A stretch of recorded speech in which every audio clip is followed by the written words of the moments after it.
안녕하세요. 반갑습니다. 말씀을 사모하는 여러분, 말씀이 능력이고 말씀이 부유함입니다. 말씀으로 바른 가치관을 세우고 그 말씀으로 하루의 생활을 이끌어갈 때 여러분의 삶이 부유하게 되는 줄로 믿습니다. 오늘 함께 두 가지, 하나는 오늘의 큐티, 하나는 오늘의 성경 통독인데, 큐티는 지난주 말씀 가운데 두 번째 파트를 좀 더 깊이 묵상하기를 원합니다. 두 번째 파트는 바로 이런 부분이죠. 이스라엘 백성들이 하게라고 하는 선지자를 통해서 말씀을 받습니다. 너희들의 현실을, 너희들이 지금 어떤 환경에 처해 있는지 봐라. 하나님께서 불어버리셨는데 왜 그러냐면 하나님의 집은 황폐하게 되어 있는데 너희들의 집을 짓는데 빨랐기 때문이라 하고 말씀하고 계십니다. 이스라엘 백성들은 이 말씀을 듣고 돌이킵니다. 그리고 이제라도 산에 가서 나무를 베어다가 성전을 재건하라고 하는 그 말씀에 즉각적으로 반응을 보입니다. 그들은 23일 만에, 그 말씀을 받은 지 23일 만에 성전을 재건하기 시작합니다. 23일이 짧다면 짧지만 길다면 길지만 매우 짧습니다. 무슨 말씀입니까? 이스라엘 백성들은 전국에 흩어져 있는데 예루살렘에서 이 하나님의 말씀을 전한 학개의 말을 듣고 그 말을 각 지역으로 전달했고 그들이 즉각적으로 모여서 성전 재건을 했다고 한다면 23일이면 초스피드입니다.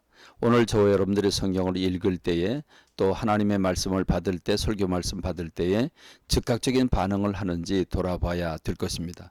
즉각적인 반응을 하는 사람이 복을 받습니다. 그 말씀은 내일 함께 나누기로 하고, 오늘은 이제 성경을 하루에 서너 장 읽어서 성경을 통독하는 이 성경 통독, 오늘은 사도행전 19장부터 23장에 이르는 말씀을 함께 나누게 될 것입니다. 이 사도행전 19장에 보면 이제 사도 바울의 3차 전도 여행이 소상히 소개되고 있는데 아주 흥미진진하게 전개되고 있습니다. 에베소 교회, 에베소라고 하는 지역에 갔을 때 12명의 제자를 만나게 되는데, 세례 요한에게 세례를 받았지만 그러나 아직 성령 받지 못하고 있는 그들에게 사도 바울이 질문을 하지요. 너희가 믿을 때에 성령을 받았느냐라고 그럽니다. 우리는 성령이 있는지도 몰랐고 뭔지도 모른다. 당연히 못 받았다라고 대답을 하자 사도 바울이 그들을 위해서 안수하고, 그러자 그들이 성령을 받아서 방언도 하고 예언도 했다, 이렇게 말씀하고 있습니다. 여러분, 오늘 이 말씀은 오늘 우리들에게도 공히 적용이 됩니다. 친구를 따라 또는 주변 사람을 통해서 교회에 나오게 되고 그래서 세례도 받게 되지만 성령 세례는 받지 못한 채로 성령의 인도를 받지 못한 그런 성도들이 얼마나 많은지 모릅니다. 여러분의 신앙생활은 어떻습니까? 성령님과 더불어 소통하고 있습니까? 성령님의 능력으로 충만하십니까? 성령의 능력이 힘입어서 표적과 기사가 일어나고 있습니까?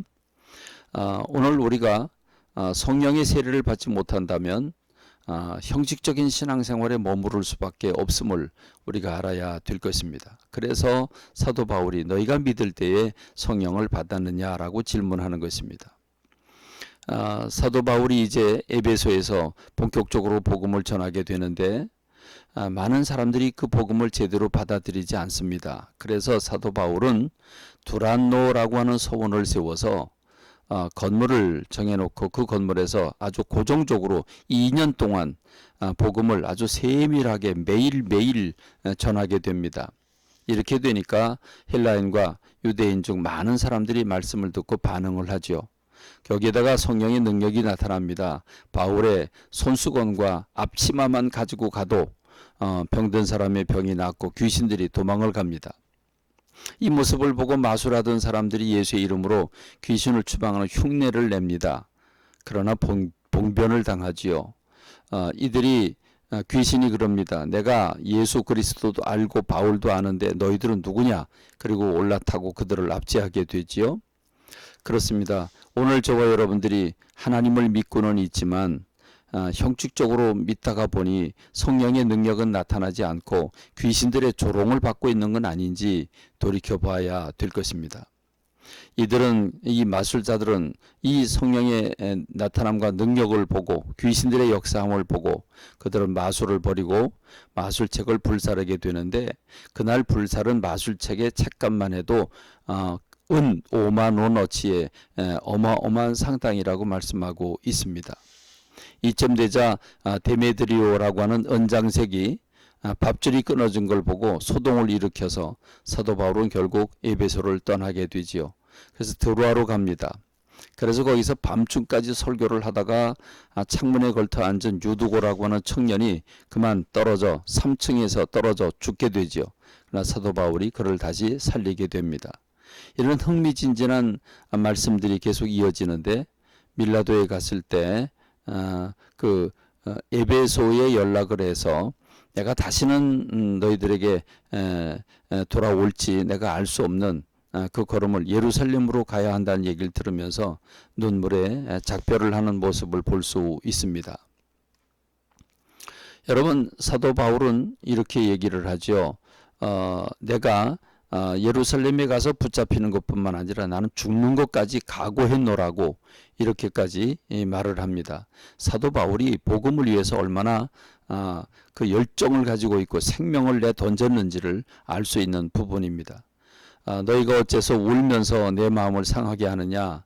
나는 주 예수 그리스도의 이름을 위해서 결박당할 뿐만 아니라 죽을 것도 각오했다고 하는 이 사도 바울의 각오. 오늘 현대인들 이 21세기 예수 그리스도를 믿고 있는 저와 여러분들의 신앙은 어떠합니까? 사도 바울은 어떤 환난도 내 몸으로 다 감당하겠다고 하는 결심을 하고 그는 복음을 위해서라면 생명도 초계처럼 버리겠다고 결심하고 있습니다. 오늘 우리는 내 주변 사람들에게 복음을 전하고 있습니까? 얼마나 열심히 전하고 있습니까?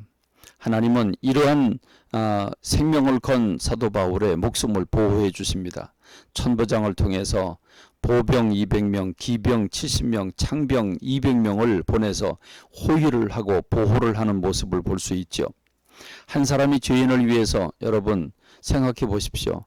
보병 200명, 말탄 기병 70명, 창을 든 기병, 창든 창병이 200명이라고 하는 사실을 생각해 보십시오. 하나님은 하나님을 믿는 사람들을 보호해 주시고 책임져 주시는 분인 줄로 믿습니다. 여러분, 복음의 생명을 건 사도 바울을 바라보다 보면서 오늘 우리가 어떻게 반응해야 되는지 생각하는 오늘 저와 여러분이 되기를 바랍니다. 감사합니다. 말씀을 맺겠습니다.